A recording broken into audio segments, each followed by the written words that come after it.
किसी भी देश की इकोनॉमी को तेज रफ्तार से आगे बढ़ाना हो तो सबसे ज़्यादा ज़रूरत होती है एनर्जी की। और हिंदुस्तान जैसे बड़े देश में जहाँ पर आपको इतनी बड़ी पॉपुलेशन को एनर्जी देना हो, इंडस्ट्री को बड़ी ग्रोथ देना हो, तो ये बहुत ज़रूरी होता है कि हम एनर्जी के मामले में कुछ बड़े प्रोग्रेस करें, आत्मनिर्भर बने। और पिछले कुछ सालों से हिंदुस्तान की पेट्रोलियम और ऑयल एंड गैस मिनिस्ट्री इस दिशा में बड़ा काम कर रही है। ढेर सारे अचीवमेंट हुए और बहुत कुछ करना बाकी है। आइए इसी पर आज हमारे साथ कार्यक्रम में शामिल हो रहे हैं हिंदुस्तान के पेट्रोलियम और natural gas minister Hardeep Singh Puri साहब। सर, बहुत बहुत स्वागत है आपका जी बिजनेस पर। धन्यवाद हमें समय देने के लिए। मैं आपको कल से याद कर रहा था सर। कल BPCL के नतीजा है, आज HPCL के नतीजा है। ये मैंने शायद पिछले 30-35 साल में पहली बार देखा है कि जब कंपनियां सस्ती LPG भी बेच रही है, पिछले 3 साल से आपने दाम नहीं बढ़ाए, उसके बावजूद बम्पर मुनाफा कंपनियां कर रही है। ये कैसे कमाल हुआ, बताइए सर। ये आज जो BPCL और HPCL के क्वार्टरली प्रॉफिट्स की आप बात कर रहे हैं, ये इस साल नहीं पिछले साल भी हुआ था जी।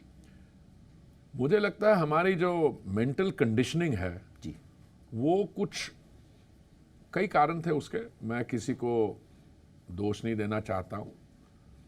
2006 और 2016 के बीच में, जिसको हम अक्सर डल डेकेड कहते हैं, कोई ना निर्णय लिए ना कुछ हुआ, और पब्लिक सेक्टर कंपनीज का फंक्शनिंग सिर्फ ऑयल एंड गैस में नहीं, वैसे ही कुछ ऐसा था कि ये सरकारी हैं, यहाँ पे जो अधिकारी भी हैं वो मोटिवेटेड नहीं है एट्सेट्रा। अभी तो बिल्कुल उल्टा हो गया। मैं सब जहाँ जाता हूँ मैं कहता हूँ कि आप बताइए, फैमिली ओन्ड कंपनी एक तरफ, पर अगर मंत्री हो जो इंटरफियर ना करे और मैनेजमेंट एफिशिएंट हो, तो how is an OMC inferior to a privately owned company? I am not saying privately owned company not good. So पिछले साल हमारे जो OMCs हैं, in spite of global turbulence, in spite of excise duty cuts, reducing the cost of petrol and diesel 13 रुपए और 16 रुपए माननीय प्रधानमंत्री जी ने कम किया, LPG दिया, उसकी अंडर रिकवरी हुई गैस की 28,000 करोड़, हमने 22 1,60,000 करोड़ के करीब प्रॉफिट आफ्टर टैक्स था, 1,59,000 राइट टू बी प्रिसाइज। तो कल जो नतीजा आया BPCL का, quarter on quarter 20% better, year on year 20% better जी, और HPCL का जो मैं आज देख रहा हूँ 300% बेटर। एब्सोल्युटली। तो मुझे लगता है कि माननीय प्रधानमंत्री जी ने जो इस क्षेत्र में बदलाव लाया, जो हमारा सोचने का तरीका, जो हमारा काम करने का तरीका, ENP में बहुत दबाव दिया जी। अभी हमने जब से उन्होंने दायित्व संभाला है, पहले हम प्रोडक्शन शेयरिंग एग्रीमेंट्स में थे, अब रेवेन्यू शेयरिंग एग्रीमेंट्स में है। अभी हम ये नहीं किसी को कहते कि आइए आप हमारे साथ जुड़िए इसमें, और हम कहते हैं कि आप आइए, पहले टेक्निकल पार्टनर्स बनिए। आपके पास टेक्निकल एक्सपर्टीज़ है, जैसे BP का ONGC के साथ हुआ, पेट्रोब्रास का अंडमान में ऑयल इंडिया के साथ जी। बट उसके अलावा हमारी लेजिस्लेटिव चेंजेस जी। हम जब से मैं मंत्री बना, मैंने लोगों से पूछा कि आपको क्या, why do feel innovated to come to India? उन्होंने कुछ चीजें बताई, हमने उसको एक लॉ में बदल दिया। देखो, हमारी पुरानी लॉ जो थी जी 1948 की थी, वो इस सेक्टर के लिए थी नहीं।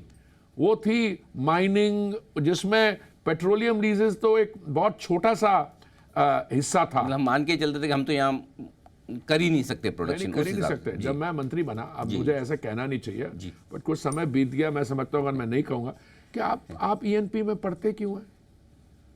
दुनिया भर में बहुत सप्लाई है। ये एक हमारी थी जो किसी फॉरेन कंपनी के लिए उन्होंने सारी जिंज किया जी। उनका ये कहना था कि आप खरीदते जाइए, बहुत आसान होता है। देखिए, आप एक्सप्लोरेशन करेंगे तो इन्वेस्टमेंट भी चाहिए होगी। अगर ऑफशोर इन्वेस्टमेंट करते हैं तो एक के लिए कहता नहीं कितने $100 मिलियन एक ड्रिल के लिए, एक वेल को ड्रिल करने के लिए लगता है। ऑनशोर करते हैं तो 3-4 मिलियन वहां पे भी लगता है। पर हमने कुछ ऐसे काम किए जो मेरे को समझ नहीं आते, और माननीय मोदी जी ने उसको चेंज किया। हमारा टोटल सेडिमेंट्री बेसन कितना है? 3.5 मिलियन स्क्वायर किलोमीटर जी। भाई साहब, उसमें 1 मिलियन स्क्वायर किलोमीटर ऐसा था जिसको आपने नो गो एरिया बोला। क्यों? इसमें आप इसलिए नहीं ड्रिल कर सकते क्योंकि ये कोस्ट गार्ड को अफेक्ट करेगा, इसमें नेवी को करेगा, इसमें आप वो DRDO को करेगा। एक दिन लेके निर्णय लिया 1 मिलियन स्क्वायर किलोमीटर्स को खोल ही दिया।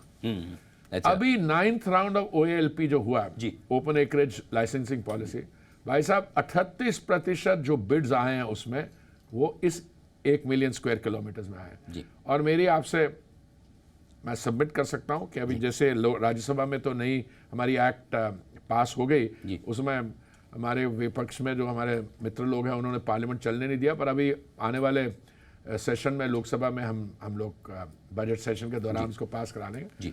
और मुझे पूरी उम्मीद है कि जो 10th राउंड OALP का होगा उसमें बहुत सारे बिड्स इस 1 मिलियन स्क्वायर किलोमीटर्स में आएंगे। एक और बड़ा अचीवमेंट जो आपकी सरकार ने किया है वो इथेनॉल ब्लेंडिंग को लेकर है। क्लीन और ग्रीन एनर्जी के लिए ये बहुत ज़रूरी था। 2030 पे पहले टारगेट रखा था कि 20% तक ब्लेंडिंग करेंगे। आई एम श्योर शायद इसी साल कर लेंगे। और आगे क्या अगले महीने कर लेंगे। अगले महीने मैं तो नहीं बोलता, पर वो गडकरी जी बोल दिया उन्होंने कि आप बोले या गडकरी जी बोले, हमें हेडलाइन मिल गई है। मेरे को नहीं उनका वो रोड्स में डील करते हैं तो दिन चीज़ों में दिलचस्पी रखते हैं, और वैसे भी उनके 19% हो गया, 18.9% या 19% 2 महीने पहले हो गया था।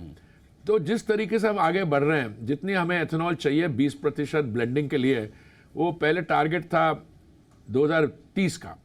फिर क्योंकि हमने देखा हमें सफलता मिल रही है, जब 10% का ब्लेंडिंग का टारगेट था 2022 नवंबर का, वो हमने 5 महीने पहले कर लिया, उसमें थोड़ा हौसला बढ़ गया जी। अभी मेरे को लगता है कि ये अगले 1-2 महीने में हो जाएगा, और इससे कई फायदे हैं जी। कभी कभी लगता था पहले कुछ 2-3 साल पहले कि फीड अवेलेबिलिटी नहीं होगी। अब फीड जो है जो जिससे बनती है वो भी डाइवर्सिफाई हो रही है। पहले सिर्फ शुगर केन बेस्ड थी, उसके बाद मक्का आया, उसके बाद पराली से बनानी शुरू की सेकंड जनरेशन, अब बैम्बू का हम इनॉग्रेशन करने जा रहे हैं, उसके बाद 3G है जो थर्ड जनरेशन इंडस्ट्रियल गैसेस की। तो अवेलेबिलिटी ऑफ फीड है, ऑफ टेक है। अभी सिचुएशन हमारी दूसरी है, हमारी सिचुएशन है बहुत लोग चाहते हैं कि हमारा जरा और ले लो, तो उसकी रैशनल मैनेजमेंट। देखिए वो अंग्रेजी में कहावत है, success has many fathers, you know, और अगर नई चीज चलेगी तो कोई आएगा नहीं। अब तो एथेनॉल ब्लेंडिंग प्रोग्राम एक हमारे एनर्जी सीन का बड़ा एक पर्सपेक्टिव जो मुझे लगता है कुछ हम में से कई लोग ऐसे जिनको पूरी तरीके से ये सिंक इन नहीं करा। राइजिंग कंजम्पशन में आपकी ब्लेंडिंग परसेंटेज बढ़ रही है। राइट। जब मैं मंत्रालय के साथ जुड़ा, बात कर रहा हूं मैं 3 साल 6 महीने पहले की, जुलाई 2021 उस समय भाई साहब हमारी डेली कंजम्पशन क्रूड ऑयल की थी 5 मिलियन बैरल, आज 5.5 मिलियन बैरल है। और जो बेस फ्यूल है वो 1.4% था या 1.5% था ब्लेंडेड बेस फ्यूल 2014 में, उससे चढ़ता आज 19% बन गया। तो आपकी 19% ऑफ द टोटल, इसका मतलब है कि जैसे बढ़ती जा रही है आपकी वो भी बढ़ती जा रही है। 11,000 crore litre, 1100 crore litre to be exact. आपने विदेशों में लंबा समय बिताया प्रशासनिक सेवा में रहते हुए, राजनीति में आने से पहले, और शायद जुलाई 2021 से जब से आप मंत्री बने, मेरे ख्याल से मंत्री तो 2017 में बन गया, ये पेट्रोलियम मिनिस्टर में। पेट्रोलियम में जी। हाँ, तो मुझे लगता है कि एक सबसे बड़ा अचीवमेंट शायद ये रहा है कि मुश्किल समय में आपने बहुत सस्ता कच्चा तेल खरीदा है दुनिया भर से। राइट। अब जिस तरह से ग्लोबली सिचुएशन बदल रही है, ट्रम्प साहब आ गए हैं कुर्सी पर और वो खुद चाहते हैं कि कच्चे तेल के दाम काफ़ी घटें। आपने स्टेटमेंट भी सुने होंगे, कल ही उन्होंने कहा है कि ओपेक और सऊदी अरब को कि दाम घटाएं। लेकिन अगर रशिया यूक्रेन वॉर ख़त्म होता है, ये सारी चीज़ों के बीच में आप हिंदुस्तान के लिए सस्ता और अच्छा कच्चा तेल किस तरह से मैनेज करेंगे आगे चलते हैं? देखिए, किस तरीके से मैनेज करेंगे वो तो मैं आपको बड़े उसकी एक्सप्लेनेशन तो कोई कठिन नहीं है जी। माननीय प्रधानमंत्री जी ने ये बिल्कुल स्पष्ट कर दिया था कि उनकी जो कमिटमेंट है वो हमारे कंज्यूमर का है। वो कहते हैं उनकी मॉरल रिस्पॉन्सिबिलिटी है कि आपने जब शुरुआत की आपने कहा एनर्जी, तो हमारे कहते हैं energy is a life line. मैं तो कहता हूँ, अभी मैं सुन के आया था पिछले साल जब मैं बाहर गया था कि एनर्जी तो किसी इकोनॉमी की रीढ़ की हड्डी होती है। एब्सोल्युटली। अगर आपके पास एनर्जी है तो आप मान लीजिए चलेंगे, और अगर आपकी एनर्जी कंजम्पशन कम हो रही है, इसका मतलब है कि कुछ गड़बड़ी है, कहाँ इकोनॉमिक एक्टिविटी रुक रही है। तो एनर्जी इज एब्सोल्युटली नेसेसरी। यहाँ पे देखिए इस समय ओवरऑल कच्चे तेल की अवेलेबिलिटी विश्व भर में बढ़ती जा रही है।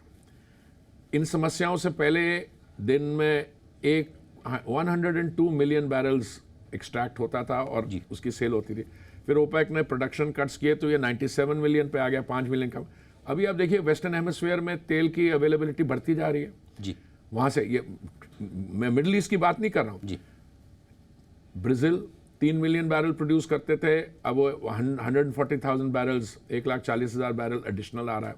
गायाना, सूरीनाम, कनाडा और United states of America. US is one of the biggest producer, 13 million barrels produce करते थे। अभी हमारी एक्सपेक्टेशन है और एनालिस्ट की कि 1.5 मिलियन और भी आएगा जी। और अभी जब नए राष्ट्रपति उनके प्रेसिडेंट ट्रंप ने अनाउंस किया कि ड्रिल बेबी ड्रिल, अब इसकी एग्जैक्ट कितना क्वांटिटी बढ़ता है ड्रिल बेबी ड्रिल से, कितनी फ्रैकिंग होती है, कितना शेल गैस आती है, ये सब पता लगेगा। बट ग्लोबल एटमॉस्फेरिक्स जो है कि अवेलेबिलिटी ऑफ एनर्जी बढ़ेगी। और कोई मैं तो ये भी समझता हूँ कई ऐसे देश हैं जिनके पास लार्ज रिजर्व्स हैं जी। मिडिल ईस्ट में, अफ्रीका में, वो भी अब इस चीज़ पे फोकस करेंगे कि फायदा किस में है। अगर प्राइसेस डाउन आ रहे हैं तो वो क्यों ना बेचे। सही बात। वो क्यों ना बेचे, क्योंकि एक है अगर आप लार्ज सप्लायर हो, आप कहेंगे थोड़ा सा माल मार्केट में आने दो कि प्राइस $100 पर बैरल रहे, क्योंकि उनके लिए बजट बैलेंसिंग है। राइट। पर मैं समझता हूँ वो स्थिति अब चेंज हो गई है। अभी संभावना ये है, एक्सपेक्टेशन, मैं एग्जैक्ट कॉन्फिडेंस से तो नहीं कह सकता, बट जो लग रहा है कि तेल का दाम 70 के आसपास होगा। 70 के आसपास स्टेबल हो रहा है। आज 74 है शायद, 78 के आसपास। और 78 का एक का दूसरा WTI आपका 74 के आसपास। 74 का। कुछ लोग कह रहे हैं कि 3 महीने 6 महीने में अगर ये जो युद्ध जो हो रहा है वो भी कंट्रोल में आ जाए, वाइंड डाउन हो जाए, तो वैसे हो जाएगा। तो इसलिए हमारे यहाँ अवेलेबिलिटी की कमी नहीं रहेगी। अफोर्डेबिलिटी पे भी जितने कदम लेने थे, एक्साइज ड्यूटी काटी है, बीजेपी की सरकारें हैं, राज्य सरकारें, उन्होंने अपना वैट भी कम किया। और एक्साइज ड्यूटी कट होने के चांसेस हैं, जरूर नहीं। इसको इस समय स्पेकुलेट करना कोई फायदा नहीं। कुछ ऐसे निर्णय हैं जो पब्लिक डोमेन में है। अब गैस को जीएसटी में लाना, गैस को जीएसटी में लाएगा, बहुत बड़ी वो होगी। तो सर बात तो लंबे समय से चल रही, कब तक होने की उम्मीद रखी जाए? मुझे अब लगता है होना चाहिए। इसमें अभी गति आएगी। अच्छा, मतलब ये उम्मीद करें कि अगले 2-4 महीनों में शायद इस पर बड़े डेवलपमेंट। मैं तो चाहूंगा कल ही हो जाए, पर जीएसटी काउंसिल में जो निर्णय डिसीजन मेकिंग होती है वो बाय कंसेंसस होती है। बिल्कुल बिल्कुल।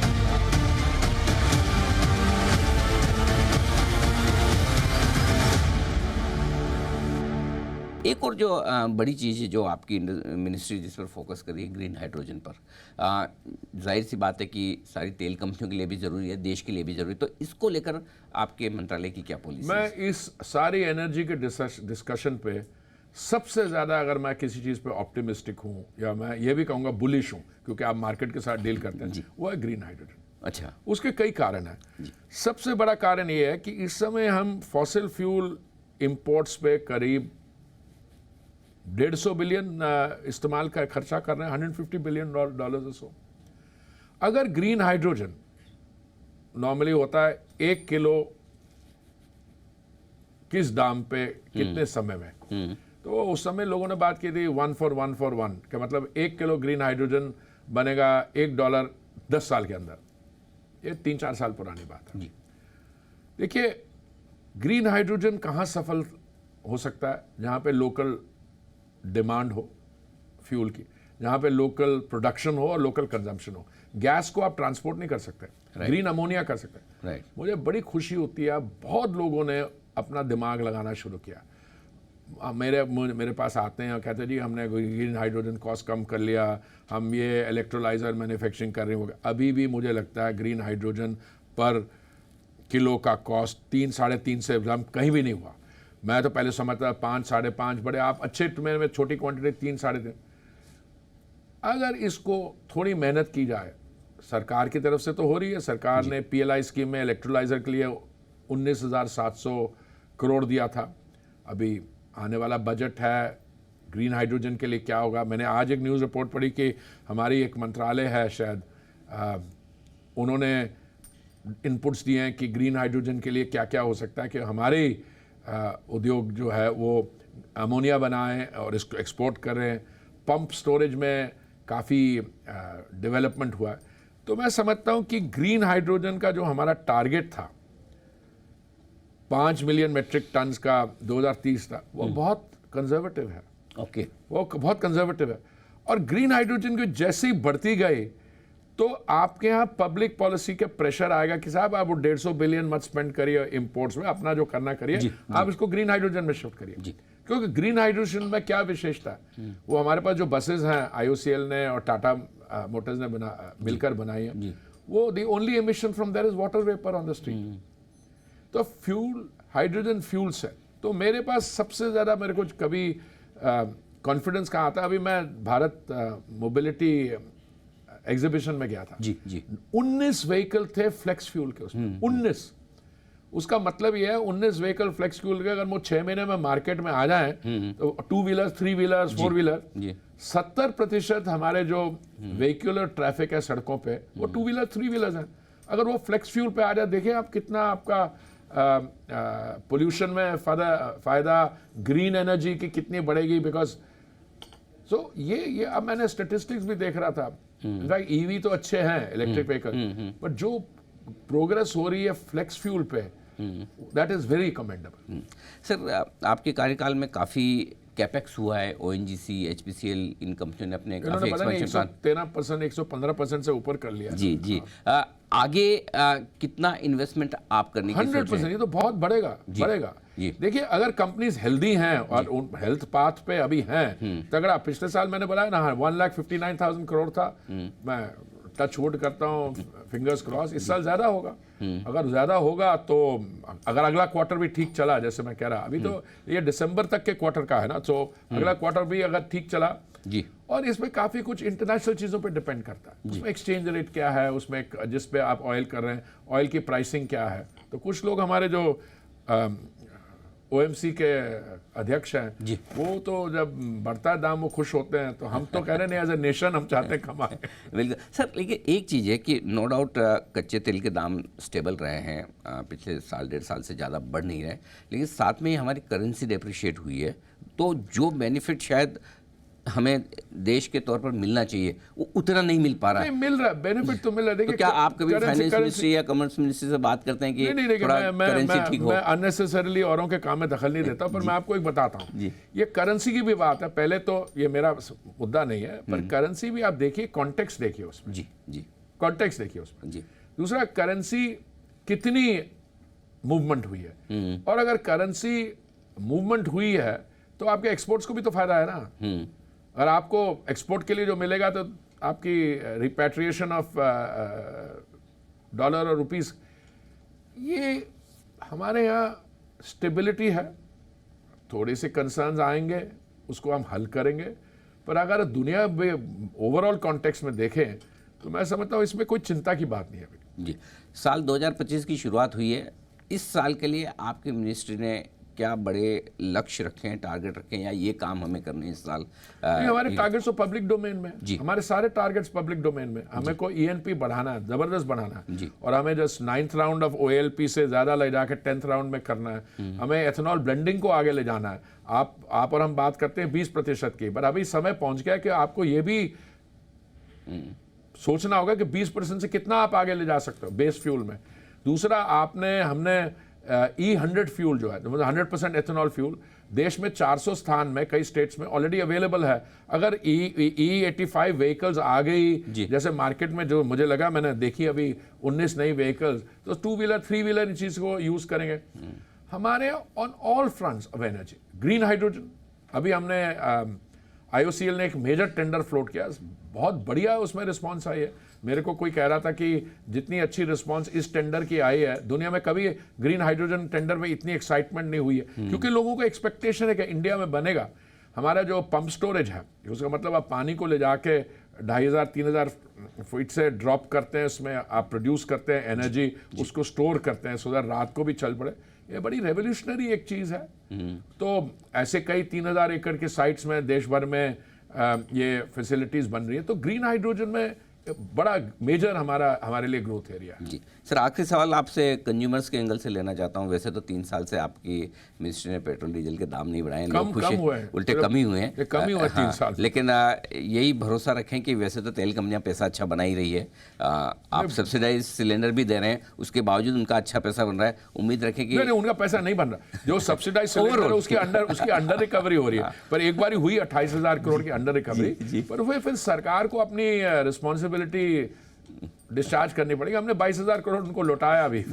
जी हाँ, ओवरऑल प्रॉफिटेबल। तो मतलब मैं ये मान के चलूँ कि अभी तक मिनिस्ट्री के पास ऐसा कोई थॉट भी नहीं है, सोच विचार भी नहीं है कि हमें दाम बढ़ाने पेट्रोल डीजल के। अरे नहीं, दाम बढ़ाने की तो बात हम सोच, हमारा दिमाग जो है वो उस डायरेक्शन में नहीं जा रहा जी। पर हम ऐसा है कि हमको ग्लोबल सिचुएशन को वॉच करना है। मैं आपको ये निमंत्रण देना चाहता हूं कि हमारे यहाँ ये तीसरा एडिशन है इंडिया एनर्जी वीक का। जी। पहला सेशन हुआ था ये बेंगलुरु में, दूसरा सेशन हुआ था गोवा में, अभी तीसरा सेशन दिल्ली में है यशोभूमि, जो हमारा नया कॉन्फ्रेंस सेंटर है, 11 से 14 फरवरी को। उसमें दुनिया भर के लोग आएंगे, टेक्निकल सेशंस होगी, प्रोफेशनल सेशंस होंगी, पॉलिटिकल लीडर्स आए। वो क्यों आते हैं इंडिया में? ये 3 साल में I think it has become the second largest platform line. वो इसलिए आते हैं क्योंकि उनकी ये एक्सपेक्टेशन है कि एनर्जी रिलेटेड डिसीजंस में India will be one of the central place. Consumption issues पे, प्रोडक्शन इश्यूज पे, टेक्नोलॉजी पे। सिर्फ हम एनर्जी के लोग नहीं ला रहे, इसमें हमारे IITs के, टेक्नोलॉजी के जो स्टार्टअप्स हैं, खास करके हम उनको कर रहे हैं। तो इसमें जो फॉर्मल सेशंस के अलावा जो हमने पिछली बारी एग्जीबिशन स्पेस हमने की थी, उससे बहुत बढ़ाना पड़ रहा है। वो जो पूरा कॉन्फ्रेंस सेंटर है, उसके बाद जर्मन टेंट लगा के एग्जीबिशन स्पेस ज़्यादा करना पड़ रहा है। ये 3 साल में क्यों कर पाए? क्योंकि इंडिया, मोदी जी के नेतृत्व में इंडिया का स्थान जो है एनर्जी में, इस समय बाहर क्या होगा, आपके पास मार्केट कार्ड भी है ना। अगर मान लीजिए आप नई एनर्जी खरीदते हैं तो कितने % होगा? और ये मेरा असेसमेंट नहीं है, एक इंटरनेशनल एनर्जी एजेंसी है, पेरिस बेस्ड है जी। उनका एक एस्टिमेट के अगले 20 साल में दुनिया को आप एज वन एंटिटी देखें तो 25% इंक्रीज इन डिमांड वो इंडिया से आएगी। उससे आएगी, इसलिए आपके पास एक मार्केट कार्ड भी है। अगर आप कहते हैं कि हम खरीदेंगे बट हम सही दाम पे खरीदेंगे, तो उस बेचने वाले के पास अगर और कोई जगह हो बेचने के लिए, वो बेच देगा जाके। नहीं तो भारत जैसी मार्केट इतनी ज़्यादा है नहीं अभी। बिल्कुल। उम्मीद करते हैं सर आपके नेतृत्व में petroleum ministry, oil and gas ministry में इसी तरह से बहुत ही बेहतरीन ग्रोथ आगे भी हमें देखने को मिले। और आपने जो कुछ कहा कि जल्दी से नेचुरल गैस को GST के दायरे में लाने की ज़रूरत है। भारत को सस्ता और अच्छा कच्चा तेल लगातार मिलता रहेगा, और इसके अलावा ऑयल एंड गैस एक्सप्लोरेशन में नया और बड़ा निवेश होता रहेगा। और सबसे बड़ी बात एक और कि दूर दूर तक इस वक्त मंत्री जी और सरकार पेट्रोलियम प्रोडक्ट्स के दाम बढ़ाने के बारे में बिल्कुल भी नहीं सोच रहे हैं। ये है कुछ खास बातें जो हमें हरदीप सिंह पुरी साहब ने बताई। सर बहुत बहुत धन्यवाद जी मीडिया को समय देने के लिए। Thank you so much sir. आइए, इस खास शो में इतना ही, मुझे दीजिए इजाज़त। नमस्कार।